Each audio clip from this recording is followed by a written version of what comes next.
Hoje a gente vai falar da Caixa com código de negociação CXSE3 na Bolsa de Valores, empresa essa que desde o seu IPO rendeu 35% contra menos 0,27% do Ibovespa, principal índice brasileiro. Trazendo isso para o mundo real, apenas R$ 1.000 investidos na companhia teriam se transformado em 1.343. Apenas aplicando a metodologia que eu sempre trago para vocês das 3 chaves do sucesso.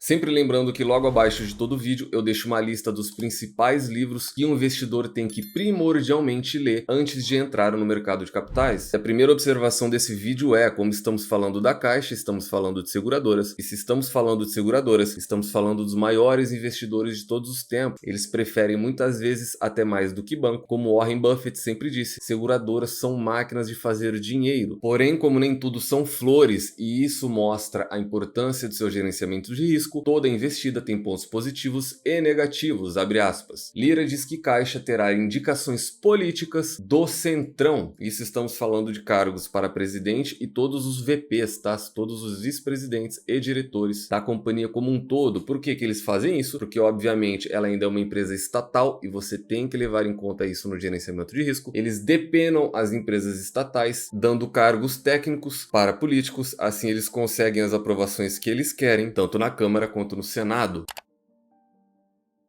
E como funciona o resultado operacional das seguradoras, e isso eu estou falando de todas elas, caso você ainda não saiba. Ele é subdividido em vários grupos, porém ele tem 2 principais grandes grupos, que é o resultado operacional quando a gente fala do core business, né? Aqui estamos falando da Caixa Seguradora, mas um exemplo mais claro para vocês, talvez seja Porto Seguro, PSSA3, que o core business dela é seguro auto, é seguro para carros. Em contrapartida, ela tem algo na casa de 30%, lembrando de cabeça, corresponde a resultado financeiro. Então aqui para vocês, abre aspas, a rentabilidade das seguradoras pode ser dividida em 2 componentes, resultado técnico, ou seja, o lucro obtido exclusivamente na operação de venda de seguros, e o resultado financeiro, isso é, a renda líquida derivada das aplicações do mercado financeiro dos ativos garantidores de reserva técnicas. Assim, quando caem as taxas de juros, como acontecido de 2003 para cá, veja, isso é estudo bem antigo, trazendo fatos através da história para vocês. Existem diversas possibilidades. E por que seguradoras são uma máquina de fazer dinheiro, como Warren Buffett sempre diz? Elas não demandam injeção de capital para a continuação da sua operação, eles têm um fluxo inverso. Existe a operação, porém antes disso, em adianto, você como segurado, você paga a seguradora, e o que ela faz? Ela aplica esse dinheiro majoritariamente em aplicações seguras através da renda fixa. Ela não pode ter um grande percentual, por exemplo, de renda variável ou ativos muito arriscados, uma vez que se de repente houver uma catástrofe, uma demanda muito grande de segurados acionar a seguradora, ela não vai ter dinheiro nem capacidade líquida para estar honrando com os seguros. Então eles utilizam sim muito a renda fixa essa ligada ao CDI e a Selic. Entenderam como é o funcionamento básico das seguradoras? Aqui para vocês a série histórica desde 2015, só para vocês entenderem, porque a maioria das matérias que vão vir a seguir, elas tratam da queda de quase 15% da Selic até 2020 para 2%. Esse patamar aqui foi de 2%. O que aconteceu nesse tempo? O mundo precisou de liquidez. Quando a gente fala de liquidez financeira, a gente fala de baixas taxas, injeção de capital e emissão de moeda. Os bancos centrais ao redor do mundo printando dinheiro sem parar. Logo na esteira nós temos inflação. Para conter a inflação, subida de juros. E assim os ciclos se repetem. Matérias para exemplificar isso para vocês. A primeira demonstração foi de 2003. Agora a gente está falando de 2020. Redução da Selic aumenta os desafios das seguradoras em 2020. E qual é essa redução da Selic? Nós estamos falando desse momento aqui de 2020 em que ela foi para casa dos 2%. Já mostrei para vocês. E aí, como eu disse, algumas raras pessoas mais atentas ao resultado operacional das seguradoras e do mercado financeiro pontuaram isso, porque a grande maioria simplesmente ainda estava no oba-oba, surfando as ondas altistas da renda fixa e, consequentemente, dos lucros das seguradoras, mas poucos se atentam que seguradoras também têm seus ciclos. Citamos uma de baixa, agora vamos falar de uma de alta. Aqui em cima, abre aspas, 2 ações para ficar de olho com a Selic agora em alta. E se estamos falando de 2023, e quais são as 2 ações que eles recomendaram com a Selic a quase 14% até o última reunião do Copom? Não seria novidade. BB Seguridade, Porto Seguro. Por quê? Porque algumas pessoas entendem o funcionamento delas a fundo e sabem que em períodos de Selic alta é o momento onde as seguradoras irão colher bons frutos. Mais uma agora de 22. Porto Seguro vai subir de carona com a Selic em 2022, diz a Genial. E agora essa sim, muito interessante, uma viagem no tempo até 2007, abre aspas. A queda dos juros derruba a rentabilidade das seguradoras. Então veja, o que eu estou trazendo para vocês pode ou não ser alguma novidade, só que isso é cíclico, isso é do mercado. Aquilo que sempre aconteceu, aquilo que acontece hoje e aquilo que vai continuar acontecendo nos próximos 50, 100 anos. Tem algo muito interessante que eu quero trazer para vocês, dá uma olhada aqui. Levantamento realizado pelo consultor Luiz Roberto, com dados divulgados pela Superintendência de Seguro Privados, a SUSEP, olha só, a SUSEP lá atrás, há quase 20 anos, aponta que o mercado de seguros deixou de ganhar 1,8 bilhão em 2006, graças à redução da Selic. Só que atentem-se aqui, a Selic em 2005 ela estava a 15,8, em 2006 ela estava a 14,2, ou seja, a gente está falando de uma queda de apenas 1,6%, e as seguradoras como um todo deixaram de faturar quase 2 bilhões. Trazendo isso para o mundo atual, a gente está estimando que a Selic vai sair de 13,75 e vai se findar na casa de 9%. A gente está falando de 4,75% de queda. Imaginem o quanto isso não vai afetar o resultado financeiro das maiores seguradoras do país. É um impacto bilionário. E agora, só para finalizar, esse daqui eu tentei o link, só que eu não consegui, mas eu vou tentar dar crédito porque isso daqui é um estudo de uma escola da FECAP. É um estudo e uma tese defendida por eles de 44 páginas. Eu li, obviamente, as 44 páginas. É um estudo realizado em 2014 e o que ele analisa? Os impactos das variações da Selic no resultado das seguradoras no Brasil. Como eu disse, são 44 páginas. Seria algo maçante. Por mais que eu goste de números, eu sei que a maioria das pessoas não gostam. Porém, eu trouxe dois exemplos fáceis de você entender e ver como isso é histórico. Já aconteceu, está acontecendo e irá acontecer diversas vezes. Em vermelho, nós temos a taxa Selic desde o ano de 2002. Em azul, nós temos resultado financeiro. Lembrem-se, isso daqui é resultado financeiro e não resultado operacional total. Eles são divididos e eles juntos correspondem ao lucro líquido. Lucro líquido que a gente vai falar na próxima imagem. Então, o resultado financeiro, e esse sim tem um forte impacto derivado da Selic. Quando a Selic em vermelho sobe, o resultado aqui em azul sobe. Quando a Selic em azul cai, o resultado em azul cai. Quando a Selic em vermelho sobe, o resultado em azul sobe. Quando a Selic sai de um período altista lá de 2005 e vem numa baixa até o ano de 2010, 5 anos consecutivos, o resultado financeiro das seguradoras caiu por 5 anos consecutivos. Então você está vendo como as seguradoras são impactadas de acordo com a Selic. Por que desse alerta que eu estou trazendo para vocês não ficarem nesse oba-oba enquanto a Selic estava nas máximas? As seguradoras estão faturando muito. A Selic já está em queda há 2 meses, vai continuar caindo. E a pergunta provocativa fica: o que vocês acham que vai acontecer com o resultado financeiro de todas as seguradoras? E o último para finalizar, ali nós tivemos resultado financeiro, aqui nós estamos falando do lucro líquido por ativo. Esse daqui corresponde ao resultado operacional da empresa por completo,